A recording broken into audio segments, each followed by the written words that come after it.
Hey everybody, welcome back to another episode of P&M's Movie Criticisms. I'm Miss M. And I'm Miss P. What's up everybody? How's it going? This week we are doing something just a little different.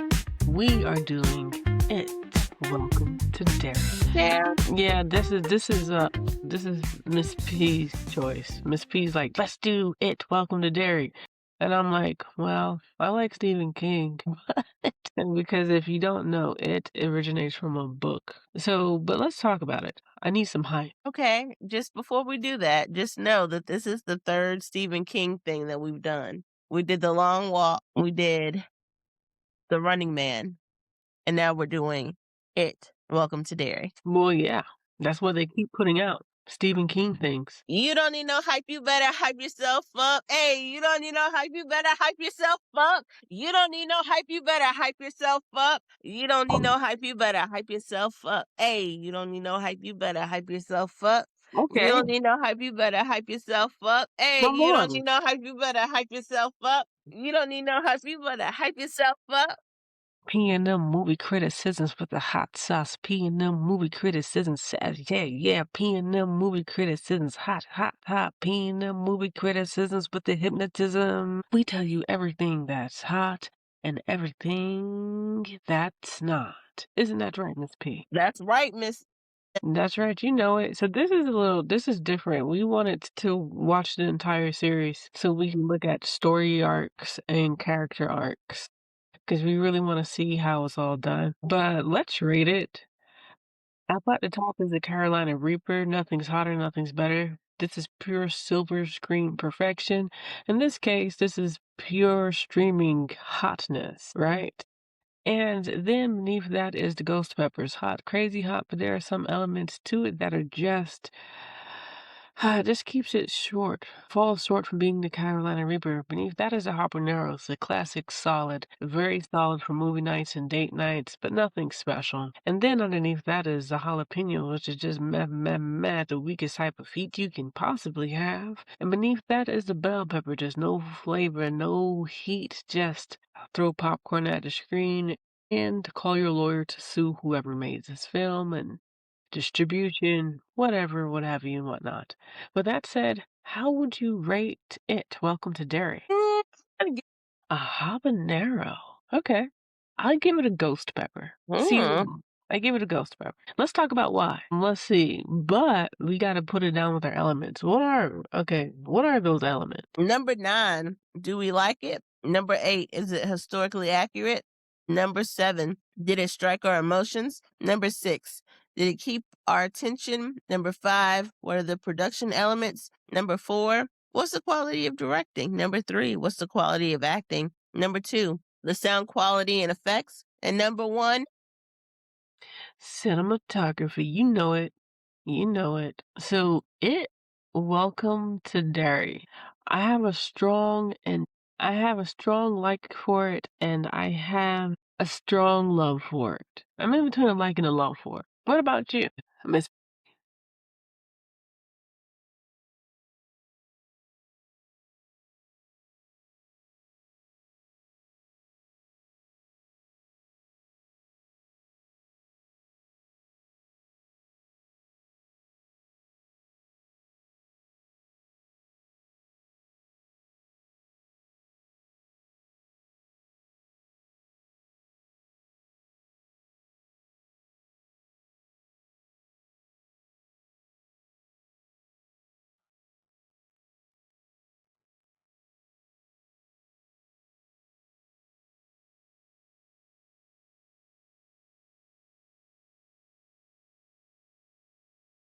hello? Oh, she's back. Sorry, my aunt called me. Okay. She let me know that someone passed away. And I was like, Oh, mm-hmm. a family member? Mm-mm. It was one of her classmates that was like a family member. And she was a year older than Aunt Wincy. Aunt Wincy is 95, and Miss Miriam was 96. I see. Hmm. When she said she was in shock when they told her. And I said, I was in shock too because I just saw her on Wednesday. Yeah, death can hit a person fast. One day, Mhm. normal, you here, the next they're not. I know. It's a lot. But okay. Let's see, where were we? I think Mm. we were talking about if we like it or if we loved it. I was done. Do you like it or did you like it or did you love it, miss? Oh, I loved it. I loved it. Yeah, okay. Oh, Did you like it? Did you love it? oh, well, I already said that, so we'll just cut this part. You kinda got disconnected, so you didn't. So, but yeah, we'll just cut this part out and move on to 8. Okay. Is it historically accurate? Yes, because these are all the kids' parents from chapter 1 and chapter 2. These Yeah. are their parents. Yes, definitely. You know what? Let's get let's talk about. So this is a series. It said a vigilante attack on a black spot unleashes long dormant forces. In the aftermath, Dick helps uncover another crucial artifact. So they're talking about Dick Holleran.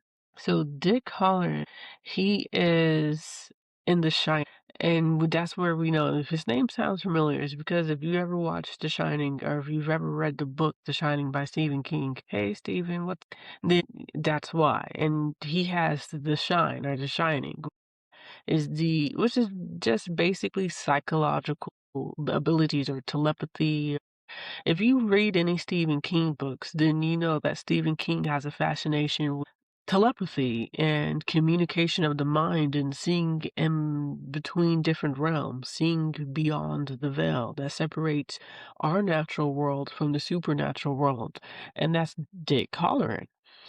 Um, but but yeah, that's just to give you a little bit of background just in case you didn't. But let's continue. You see a young Dick Holleran. You don't see the old man that you see in The Shining. He's a young man here. He is a hot shot and he uses his shine to basically find artifacts and he doesn't know what they're doing. He doesn't know what they're digging up. He can just see things that nobody else can. Yeah, pretty much, pretty much. Yeah, yeah. What's next on our The next thing is, did it strike my emotions? Yes, it struck my emotions. That whole thing was crazy. definitely was pretty great. I mean, Maddie and how he was taken and more than likely murdered, and Mhm. the way he was used to trick the other children, it was very twisted, but that's something it's done. It likes to capitalize on your fear. It Mhm. likes to paralyze you. That's the thing about it. It is, Fear. yes, it is a twisted something of a thing. That's what it, and it, it's pitiful. It's pitiful. And what I mean by that is not the film, but I mean the character. The character, it is pitiful. You know, this is a creature that preys primarily on children. It'll get adults, but it just love torturing children. And that is pitiful, but that's what it. The reason why I think it likes the fear, because how many times do you hear people say, Mom, Dad, there was something in my room. There's a monster in my room. They're like, there's nothing here. Go back to bed. But there really is something there. It really is terrifying. Well, yeah, I mean, there's something there because children are connected to the spiritual realm more than adults. That's Mm. the thing. Children are. How many times have you ever heard a story about somebody saying, I used to see ghosts when I was a kid, or I used to see this when I was a kid? And then the first thing people always say is, do you see them now? Do you see it now? Oh, no, no, no, no. It's rare to hear an adult say, I see ghosts. It's rare to hear adults say children see things in the spiritual realm all the time. They say it. Mm. They'll tell you about the ghost. They'll tell you, "Oh, that's grandma." "Oh, hey, honey, who you talking to?" As they play tea time with their stuffed animals, but there's an empty chair. "Oh, I'm talking to grandma." "Grandma?" You like, grandma, like, grandma, grandma. And then she's passed away 4 years ago, right? But she's right there talking to her grandchild. You just can't see who's sitting in that. Mhm. And can you show me a picture of her? And then the child points. There, mommy. And sure enough, that's grandma. Children are always sensitive to the spiritual realm until they get to be a certain age. And it's rare, like in case of Dick Holleran and his people, they briefly touch on his grandmother having the shining as well. And so they're talking about maybe it can be inherited. Because the way that he met it, like if we really think about his character development, it didn't see him. He saw it first. And then it turned around and was like, "What are you?" Basically, like, how do you see me to be an adult? Exactly, exactly. And I think we could have had more character development with Dick Holleran. This really could have been a Ghost Pepper of TV shows. Not a Ghost Pepper, a Carolina Reaper. It could have been because Dick is a very central figure. Without Dick, they never would have been able to really defeat. I mean, in the beginning, he's using his skills, and yes, he goes to take out he helps take out it, but one of my problems with the character development of Dick Hall is that remember when this might be a spoiler for some of you, so spoiler alert.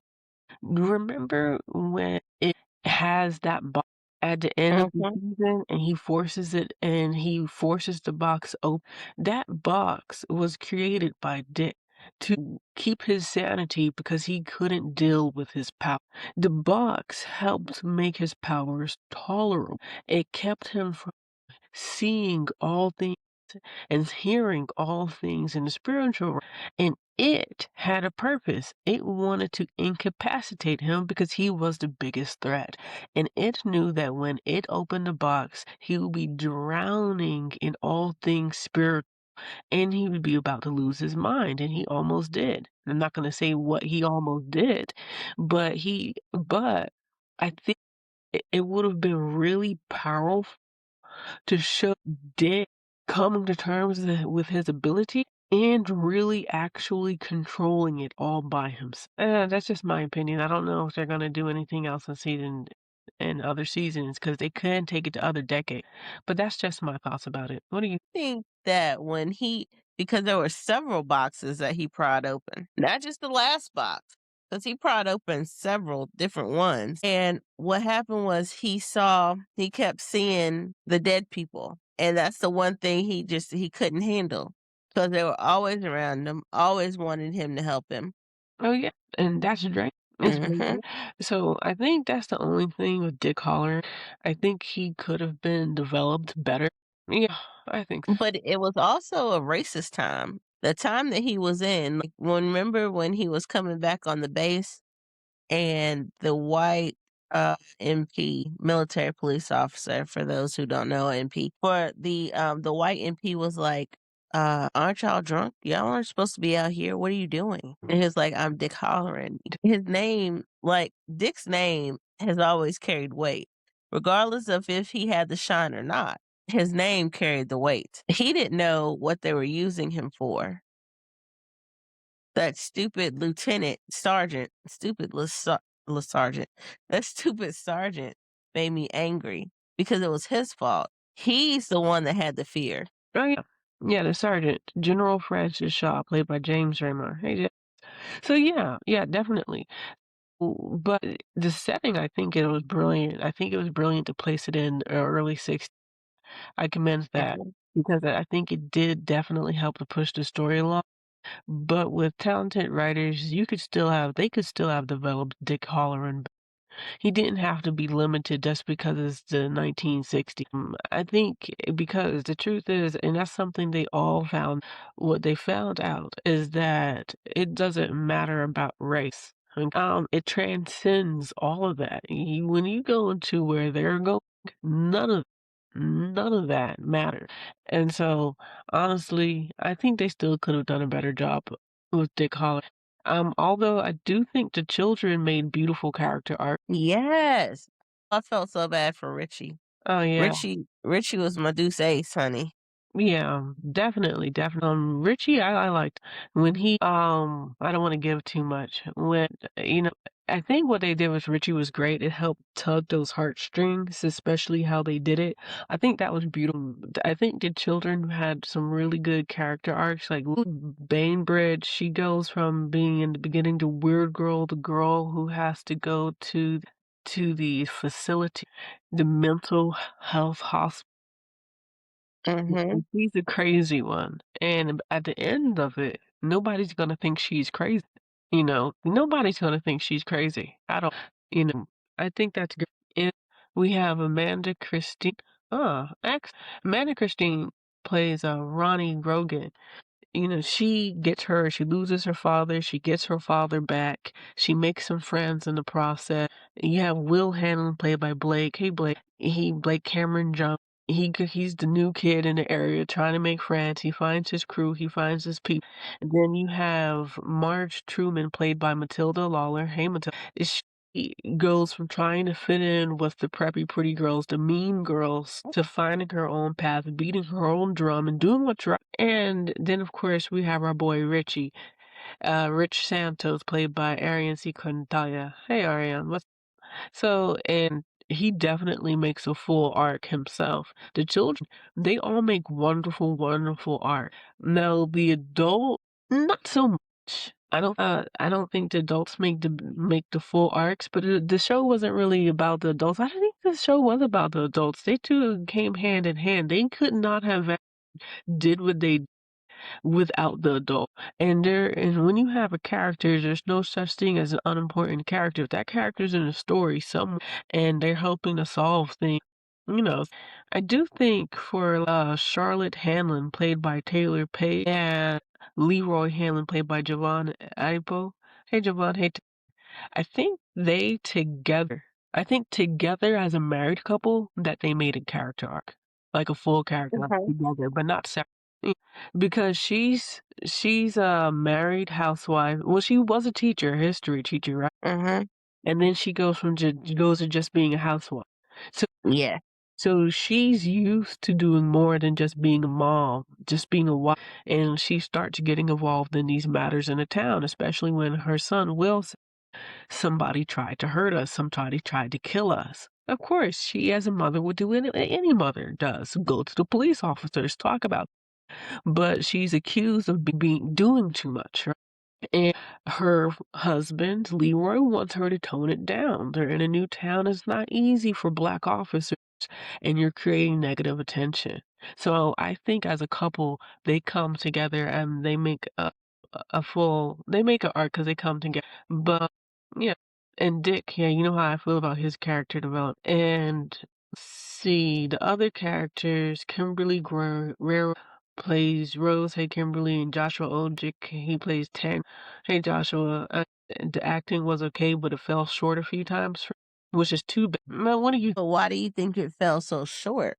because his acting was poor and the director didn't pull it.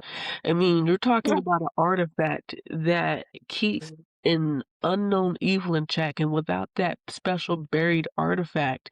So basically, ladies and gentlemen, if you haven't watched this series, just to tell you a short synopsis without giving you too much besides what we said earlier in the synopsis, it comes from space, pretty much, and it descended upon the earth in a literal blaze, and it because it was trapped in a powerful star, and the star was its prison.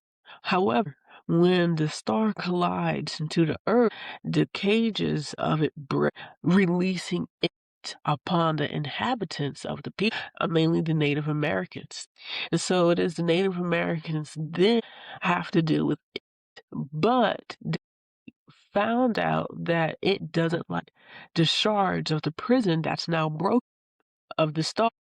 So they take the bits and pieces of the star, they find them, and they create a prison by burying them and containing it. The military comes in to remove to remove the pieces to control it and weaponize it and use it for their own self-interest. So Daniel is a part of a secret order of the Native American that are from generation to generation, they watch and protect the buried pieces of the star so that it can't break free. And so this is a very serious moment, an extremely serious moment, and his acting just fell flat. And I was watching and it just took me out. You know how when you're watching something, you're like, yeah, yeah, yeah, yeah, and then something happens, like the telephone rings or it's a business call, and that messes up the entire vibe. That's what his acting. But you know what? That's also the director. The director will like, yo, we need to do that again. And it's not just here. It's not just It's not just the actor Josh. It's also the director. And then you also have better acting going on. But when you have good acting and then you have bad act, it's like putting oil and water together, and it can take you out of. But hopefully he can improve. I'm pretty sure he can. And there's no such thing as that he can as long as he practices and as long as the direct holds him and it helps bring out that act. That's all I gotta say about it. Well, if the actor was gonna be here's the thing, when you're directing, right, I think they were focused in on the children so much that the adults kinda got left behind. Probably because they just they didn't finish all the character art. They didn't fit it, so who knows? And that's that Stranger Things failed to. And maybe they did, but you can't do that. You can't. Every piece is important. But, I mean, every piece is important, yes, but when you have kids and you're working with children, I think the main focus was, "How do we make this a good movie?" Like, the adults, some of them carried it very well, and then the ones that didn't, it showed, and the ones that did, it showed. Mhm. I just think they were focused in on the children because the children's part is what really took over the show because you can see things from their perspective. You see things not from just them, but from the adults.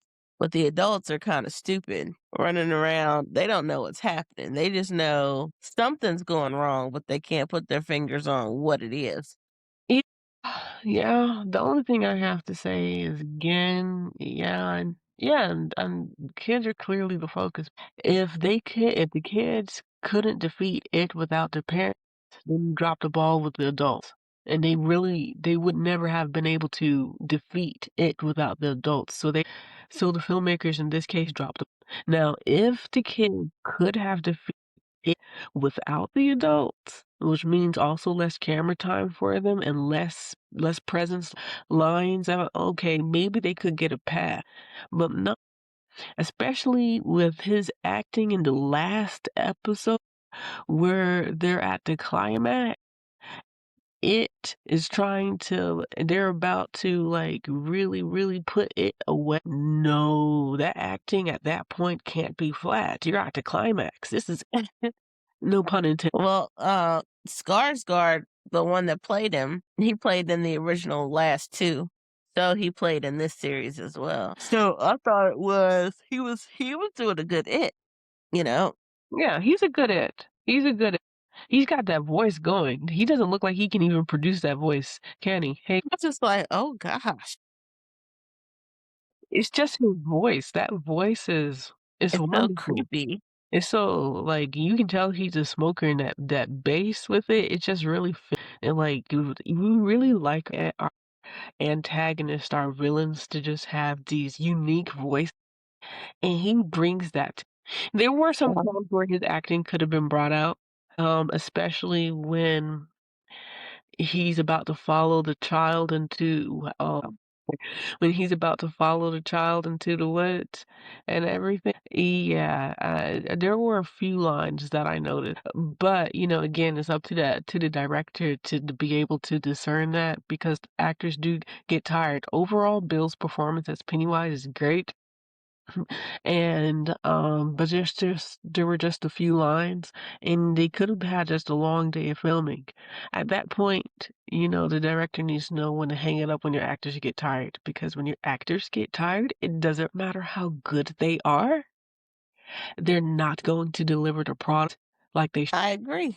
So your actors go home and get some rest. It's okay. Let's see. How did you feel about did it keep your attention?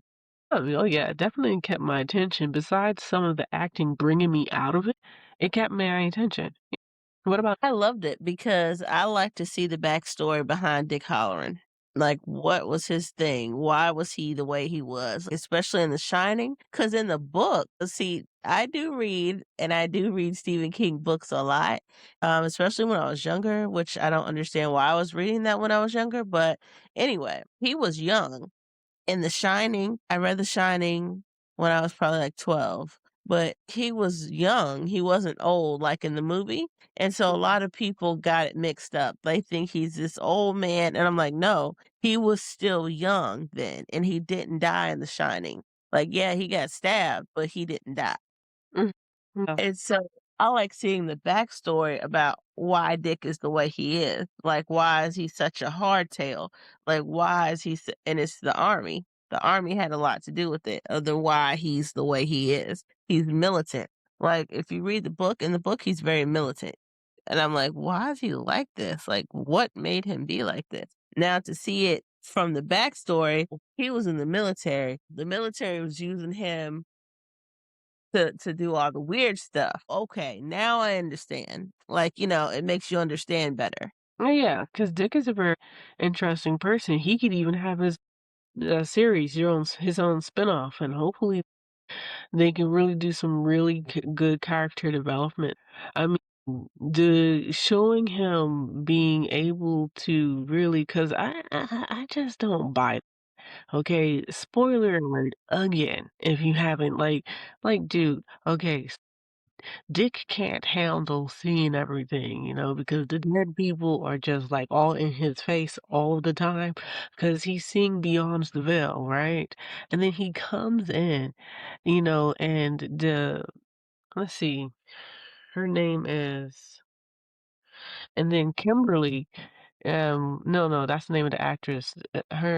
She portrays Rose. Rose gives him a special root to drink, like a tea, but it's a root made in, boiling water, blah blah blah. He drinks it and it quiets the voices and he only sees the positive. And at the end, when all is said and done, he's like, okay, I mean, the voices are still quiet. Hopefully it stays that way. That's how I feel about it, okay? That's too easy. It's too easy. And that's too easy for the writing, too, if we're going to talk about writing. No. You see, what makes great writing and what makes a great story is that you take it. You take it. Show Dick Holleran battling and controlling his ability at full force. If he's able to really, if you show us that battle and that transformation, that evolution of Dick Holleran being able to control his ability and become one with it, imagine how much more powerful Dick Holleran would be as a telepath. And then at that point, imagine the stories that you can make with Dick Holleran as a character, as a spin-off character, with a spin-off. That's just too easy.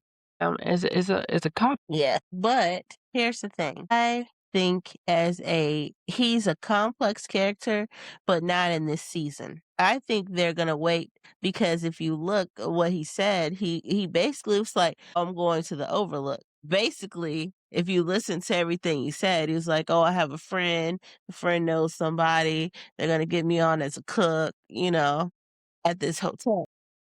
Yeah, the Overlook Hotel, where they're overlooking a lot of we'll But I see. mean, I'm sorry. Oh, no, no, I'm done. I'm just saying we'll see. See, it's always something, ain't it? We'll see. We'll see. Let's see what they do because I'm watching. I'm watching. Everybody's watching. That's what we do. We watch television. I Mm. just hope they have more him because I want to see him because it did something to his brain. Like, how cool would it have been if he would have came back and it chapter 1 or 2 to help the new generation of kids. Yeah, he would have been little bit older, but he would have known what was going on. I think he will. I think because there's just those things with, and that's the reason why this is such a thing that's so fascinating. Um, just very fascinating, I think. They could have took it there. That's why it had the potential. It had everything it could have possibly need, but there were just some elements unscrewed that didn't allow it to do what it was supposed to do, and that's blocking. But let's talk about a few things, a little interesting things. Do you remember when I said that it is a demon, but he calls himself a god? Mhm. You remember when I said that for he in that territory he is Yes. because he is a god. I mean, he's not the god, but he is a god in the sense that he is very much immortal. He comes to awake every 27 years to feed. He pretty much can do anything he wants. The only thing that keeps him in check are the shards of the um, I remember I likened it on some witchcraft, how Mhm. they have territories. All demons witchcraft have territory, and he is the lord of his territory, and that is Derry. Derry is its territory. He is the god of that small town. Outside of it, it isn't any, but inside of it, he's everything until they can perhaps oust and really deal with it. You know, before we were filming, we were having a conversation about Pennywise and everything and how you feel sorry for, and I'm like, whatever. No, I feel sorry for him. Well, The reason why I feel sorry for him is because he literally was a nice person and he was trying to help that child because what do clowns do? They make children laugh, they make children happy. It showed himself as a child, aka it was a predator. It was like Pennywise was the zebra and it was the leopard. And he saw the weakness in that moment and took him up and grabbed him up and ate him up. And he took on the likeness of it because he saw that all the children liked him. He saw the joy and the funniness and the happiness it brought him. exactly. So, like, for example, let's see. So Pennywise has a dog. So spoiler. Madeline, hey Madeline, she plays Ingrid Kirk, right? She's the one that's always listening to Lily. Okay. And she aspires to be a clown like her father. Huh? And so she has followed his advice. She has painted and she's designed the face to perfect. You know, because a clown can have many faces that they can choose from to paint. And she's chosen her. She's chosen her hair and her costume. And her father applauds her for it. This is her. And then her father ends up missing, going into the woods. Right? So he then, of course, comes back different. But when she comes up from it and everything, she grows being this little girl who's bereft. She's still bereft. And you could say there's elements of abandonment here. There's elements, but technically it's not abandonment because he didn't leave, he died. Right? Mhm. But they're similar because when, say, parents do abandon, I mean, it's like a death, to so to speak, just not literally. But anyway, that's another topic and discussion, even in its. But there's a scene where she comes up in her costume and she says to it, "You're not my father. You're And it says to her, he's in here. He's begging for you to help him. He's begging for you. See, that's the thing. When people get possessed, and that to me, it is a possession because he overtakes people. It's not the fact that they're not that strong enough. He overtakes them. It's like, the term, oh, you got scared to death, and you really do get scared to death and you die usually when people say that. That's what he he gets a kick out of that. It's kinda like it made me think about Jeepers Creepers for a hot second, because Jeepers Creepers does the same thing, except he only comes out, every 30 years or something crazy, and then he takes the body parts of people that he likes, and I said, "So what's the difference?" It takes the body parts not the body parts, but the essence, the soul, the being of who this person is. So people are fooled. So possession is a real thing in this. People don't see it as possession. They just see it as, oh, he ate him. No, he overtook him. There's a difference. Because Yeah, it's not flesh and blood that we battle against, it's principalities. yeah, and But that's the difference. Pennywise eats the flesh, but consumes the soul and the spirit. uh-huh. And proof of it is when, spoiler alert again, this whole thing is spoiler alert. She hugs like daddy. She doesn't care that her dad turned into a serial killer and kidnapper of children. She loves her father, right? She Uh-huh. she hugs, and he's about to try to eat her, but he checks him. It checks himself. Her father does appear to be in there some way. And that's the thing about, but I don't know if they will understand that this is how it works, that it possessed Pennywise. Okay, we think Pennywise is it, but that's not true. They haven't gotten that revelation. That's a good way to look at it.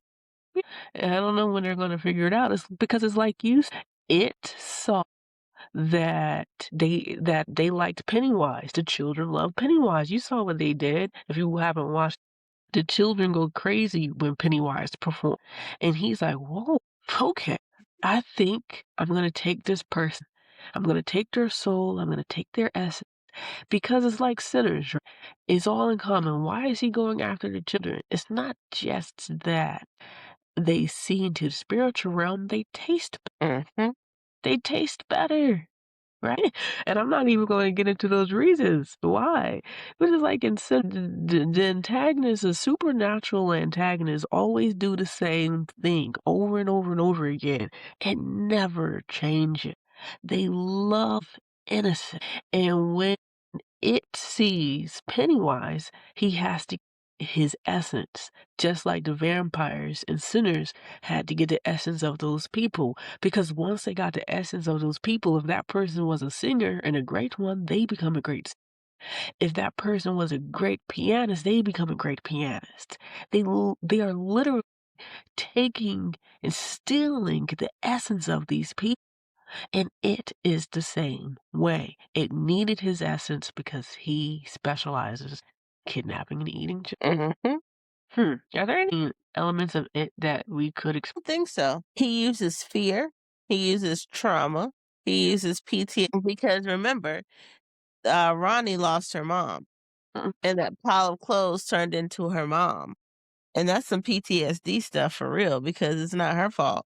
Nope, nope, not at all. And then her father, he can't say where he was because spoiler alert, this is not spoiler alert. He can't say where he was because he was with a white woman. Mm-hmm. And we know what happened to Emmett Till. And if you don't know what happened to Emmett Till was a young boy, about, was he 14 or 15 years old? I think he was 14. Yeah, I think he was 14. And according to people, he was in town with his friends and he pretty much, Whistled at a white lady.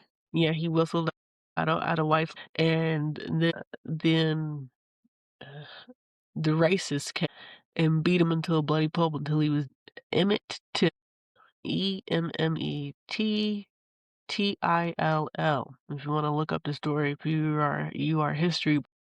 So, he wasn't trying to tell where he was. But you know what? She almost got him killed anyways. Ha! Yep. Talk about the irony, right? Like, whoa. Like, it's one of those damned if you do, damned if you don't situation. But how the story unfolds with her and their relationship. But either way, that almost got him killed. I'm not gonna get into the details. You're just gonna have to watch the series. Yep. I think there's one thing that we are missing. What? My favorite thing? Not, I mean, did anybody ever question the fact that it literally comes from not from this world? That's just like the turtle. Which The turtle, the thing that they're trying to drop into to keep it away. There's a turtle that fights it in the book. Spoiler alert. Sorry, guys. And he basically beats the living poop out of it. Oh, yeah, the turtle. I don't know, I think Yeah. he was still celestial. I mean, not celestial from Earth. No, he's celestial and he is from basically he's from where it's from. And he gets him in check. He beats him up. He basically like he's a celestial, basically. So Like, oh, okay, I got you. Like, when I first read it, I was a tw gotcha. and so I was I had to remember because 'cause it's been a while since I've been a tw that's why I first okay, uh-huh, yeah, so it's the Battle of Celestial because uh-huh. and then here's the question, right? The star is the prison, right? So there's Uh-huh. a celestial element, right? There's somebody powerful enough to trap in a Yep. we call the prison a star. Right? So there are elements and powers at play here that we don't understand, but there's a celestial cosmic fight. There's a lot that they can do with this, so maybe we'll see where they go. But I don't know. I don't know. We'll see. What about cinematography? Cinematography for this was really, really, really good, actually. For a TV show, Mm, like, it was good. Like, you saw everything of how it was. You saw its teeth. You saw when it would make its, basically I felt like its soul would come out and trance people. You would see all the little rows of teeth. Like, it was just really good for a horror movie. it was. What's it? About $10 million per episode. I could see that. Yeah. So that's $80 million. Yeah. So I think it's interesting. I mean, I think that this could have been. I think that this could have been the silver screen of television, in the rankings of like Breaking Bad. But Mhm. it had the elements, but they just really weren't able to really glue them together. They just maybe they can't. I'm rooting for you. I'm rooting for you to put it together, and I'm rooting for you to really. I really, if you're gonna do more with Dick Holleran, I don't. Oh, he drank something. Now it's fit. I want you to take it. Please take it there. I'm not gonna be happy if you don't. 'Cause I wanna see more about his early life instead of his late life. Yeah, yeah, definitely. Who is it? Jace Fuchs. Is that if I didn't say your name correct, please politely correct me. Did you correct Andy Muschietti and Barbara Muschietti? You know, and then the writers, you gotta take it there. You gotta take it. You gotta go there. And if you need any, there's Miss P and there's Miss, and yeah, Jason, he developed it for television, and then was also a writer and everything. Yeah. And then Austin Guzman, Gabriel Hobson, Cord Jefferson, Helen Shung. Let's see, Brad Kane. Let's see, Guadalas, Del Carmen, Jasmine, Florin, story editor. Mainly, but it looks like the main people working on it is Jasmine, Florin, Guadalas, Del Carmen. Let's see, based on a novel by, Stephen King. Yeah, he's the writer, the creator of this universe, Barbara Michette. Yeah, so yeah, take it. Take it. I'm done. This was the longest review we've done in a long. Well, we'll make it work. Do you have anything to say to the listeners? Hey, if you got any questions, let us know. Hit us, and we can politely discuss things. You got any other questions? And if you want to talk about other things, we like to talk. We love to engage. Hit us up. Subscribe. Follow. She's Miss It. That's right. That is correct. Well, I'm M, and I'm about to see y'all.